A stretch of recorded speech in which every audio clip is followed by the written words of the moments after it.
तो भाई फिर आप हदीस में कैसे मुझे दिखा सकते हो कि मोहम्मद की उंगलियों से पानी निकल रहा, मोहम्मद ने मून को स्प्लिट कर दिया। और इस स्केच की अमेजिंग पार्ट ये है कि जो मून है ना वो स्प्लिट है ऊपर। उस अच्छा। उस ओके। स्केच में इस्लाम जी भाई विक्रम। जी जी मैं पहले भी आपके स्ट्रीम पे आया था कुछ 4-5 हफ्ते पहले। हम्म। और मैं जब पहली बार आया था तो as a non Muslim, as a Hindu who is searching for truth hmm. आया था। लेकिन आज मैं एज अ मुस्लिम आया हूँ। माशाल्लाह माशाल्लाह माशाल्लाह। माशाल्लाह। आप वो आपका वो म्यूजिक वाला सवाल था ना? जी जी जी, मैं आर्ट डीलर हाँ हूँ, जो आप ही ने मुझे बताया था उसके बारे में। बहुत जबरदस्त, जी जी बहुत जी। बहुत मुबारक हो, अल्लाह ताला कबूल करे, जी माशाल्लाह। जी जी जी, शुक्रिया बहुत बहुत। माशाल्लाह। आई थिंक तकरीबन 2 साल से मैं इसके बारे में सोच रहा था, लेकिन आपके प्लेटफॉर्म पे आने के बाद शायद अल्लाह ने दुआ कबूल कर ली। तो माशाल्लाह, तो बहुत अच्छा बहुत अच्छा। जी जबरदस्त। जी जी जी, मेरा कोई सवाल नहीं है एज सच, लेकिन हम्म। मैं एक अमेजिंग एक्सपीरियंस जो मेरे साथ हुआ वो जी उसके बारे में शेयर करना चाहता हूँ। प्लीज। जैसे मैंने आपको बताया था पहली बार, मैं एक आर्ट अप्राइजर हूँ। पुरानी पेंटिंग्स को साइंटिफिकली स्टडी करना, उन पे फोरेंसिक एनालिसिस करना, हम्म। वो पेंटिंग फेक है ओरिजिनल है किस दौर की है, ये सब बताना मेरा मेरा प्रोफेशन है। अभी मैं रिसेंटली एक इंसिडेंट पढ़ रहा था प्रॉफिट मोजेस के बारे में कि फिरौन ने अपने सारे मैजिशियंस को बुलाया और हम्म। मैजिक दिखाने के लिए कहा प्रॉफिट मोजेस के सामने। और जब प्रॉफिट मोजेस ने अपना वो स्टिक जो डाला, वो हम्म। सारा स्नेक्स को निगल गया स्टिक्स। तो जो मैजिशियंस थे सारे वहां पे, उन्होंने इस्लाम कबूल कर लिया। यानी जो अपने फील्ड का एक्सपर्ट होता है उसके सामने जब अल्लाह उसको प्रूफ देते हैं तो अनडिनाइबल हो जाता है। तो ऐसे ही मेरे साथ कुछ हुआ। ओके। आपसे बात होने के बाद हम्म। अगले दिन ही मुझे एक सैन फ्रांसिस्को से कॉल आया। हम्म। मैं एरिजोना में रहता हूँ। San okay. फ्रांसिस्को में मेरे एक एक्स कलीग काम करते हैं मॉडर्न आर्ट म्यूजियम में। उन्होंने मुझे बताया कि उनके एक क्लाइंट है, प्राइवेट क्लाइंट है चाइना में, हम्म। जिन्होंने एक पुरानी बिल्डिंग खरीदी है ऑक्शन में। कुछ 150 साल पुरानी बिल्डिंग है वो। चाइना और में। उस बिल्डिंग चाइना हम्म। में और उस बिल्डिंग से कुछ उन्हें 40 पेंटिंग मिली हैं पुरानी, और वो हम्म। उसका इवेल्युएशन करवाना चाहते हैं। अच्छा। तो क्योंकि ये काम बहुत बड़ा है, वो मुझे अपने साथ ले जाना चाहते हैं इस काम को करने के लिए चाइना। तो हमने, और एक हमारे फ्रेंड है न्यूयॉर्क में सोहो म्यूजियम में काम करते हैं, तो उनको भी हमने साथ में लिया। तो हम 3 लोग तकरीबन 4-5, आपसे बात होने के कुछ 2-3 दिन बाद हम सब चाइना गए इस काम को करने के लिए, तो पेंट लिखना हम्म। था। फिर जब हमने वो स्केच को इवेल्युएट किया, वो तकरीबन 1400-1500 ईयर्स ओल्ड कार्बन डेटिंग से पता चला कि वो उतने पुराना है। हम्म। अब मैं वो बताता हूँ कि वो स्केच क्या है, और उसको देखने के बाद मुझे इमीडिएटली पता चला कि ये इस्लामी सच है और इस्लामी हक है। वो स्केच क्या है कि एक सिंपल सा स्केच है। एक झरना है और एक ग्रुप ऑफ एनिमल्स है, शायद टाइगर जैसे लग रहा है कि एक टाइगर की फैमिली है जो पानी पी रही है। एंड फ्रॉम आर्टिस्ट पर्सपेक्टिव ये शायद वो रात को कैप्चर कर रहा है कि एक टाइगर फैमिली आई है झरने के करीब पानी पीने के लिए। और इस स्केच की अमेजिंग पार्ट ये है कि जो मून है ना वो स्प्लिट है ऊपर। उस अच्छा। उस उस ओके। दैट्स स्केच में जो है इंटरेस्टिंग। ना हम्म। हम्म। वो मून स्प्लिट है, वो पूरा ओके। नहीं है। ठीक है। हम्म। और एक उसके ऐसा एक कंटिन्यूम एक ये है।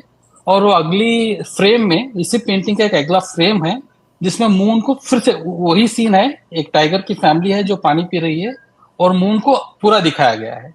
सुभान अल्लाह। ओके। सुभान अल्लाह। ठीक सुभान। है। ये देख के मुझे अनडाउटेडली पता चल गया कि there is no god but Allah and prophet Muhammad सल्लल्लाहु अलैहि वसल्लम is the final prophet of Allah. There is no सुभान अल्लाह। डाउट अबाउट अल्लाहु अकबर। इट सुभान कि ये अल्लाह। अल्लाहु इंसिडेंट हुआ हम्म। और किसी ने देखा और उसको रिकॉर्ड भी किया। हम्म। और ये हिस्टोरिकल प्रूफ है कि ये हुआ। और ये I mean no god but Allah can do this kind of thing. सुभान अल्लाह, जबरदस्त।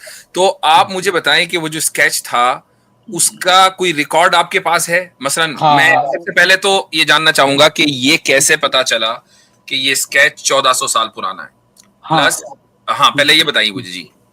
ठीक है। तो इसका एक प्रोसेस होता है मुफ्ती साहब, जो हम पेंटिंग का जो टाइमलाइन इवेलुएट करते हैं। करते हैं। सो फर्स्ट हम पेपर का इवेलुएट करते हैं कि वो पेपर कितना पुराना है, वो पपायरस है या कैनवस है या कपड़े पे बनाया गया है।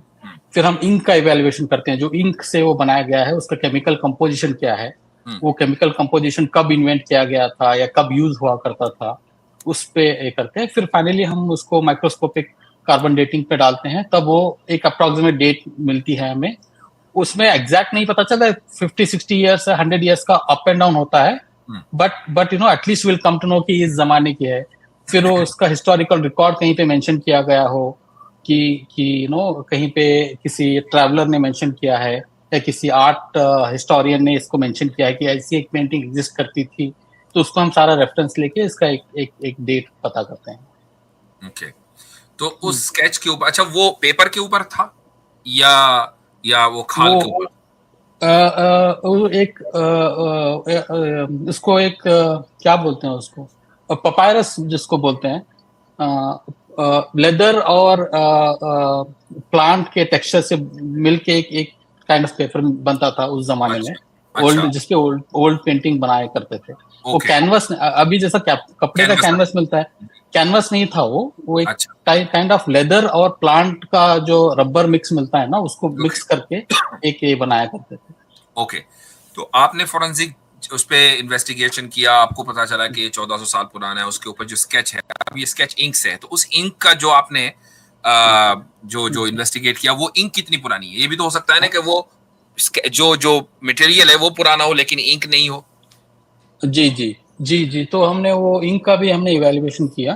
तो इंक जो है वो 2 टाइप की इंक यूज करते थे आर्टिस्ट उस टाइम पे, एक जो अपने नॉर्मल कलरफुल पेंटिंग बनाने के लिए और एक ऐसा रफ स्केच बनाने के लिए। तो रफ स्केच बनाने के लिए जो यूज करते थे वो कोल का जो कोयला होता है उसका पाउडर और एग व्हाइट मिक्स करके एक मिक्सचर तैयार किया जाता था जो रफ स्केच बनाने के लिए यूज किया करते थे। तो वो एग्जैक्ट मिक्सचर के कंपोनेंट्स हमें उसमें मिले, coal powder and egg white egg. और ये कितने 100 साल पहले इस्तेमाल किया जाता था? तकरीबन एक काफी इवन रेनेसांस टाइम से, यानी जो उस टाइम से लेके तकरीबन 1700-1800 साल तक ये यूज किया गया। जब तक ऑयल पेंटिंग इन्वेंट नहीं हुई तब तक ये रफ स्केच बनाने के लिए तब तक यही टेक्निक यूज किया जाता था। यानी जिस दौर में मून स्पिलिट का मिरेकल हुआ, उस दौर में चाइना में ये सब्सटेंस इंक के तौर पर इस्तेमाल होता था। आर्टिस्ट यूज करते थे रफ ड्राफ्ट बनाने के लिए, हाँ, लिखने के लिए नहीं यूज करते थे, लेकिन आर्टिस्ट यूज करते थे। ठीक है, ग्रेट। अच्छा, तो अब जब आपने ये इवेल्युएट कर लिया और ये पता चला आपके पास 2 स्केच हैं, एक में मून स्पिलिट है, दूसरे में मून स्पिलिट नहीं, तो अच्छा ये जो स्केच है यकीनन अब इट वर्थ्स मिलियंस, ठीक है?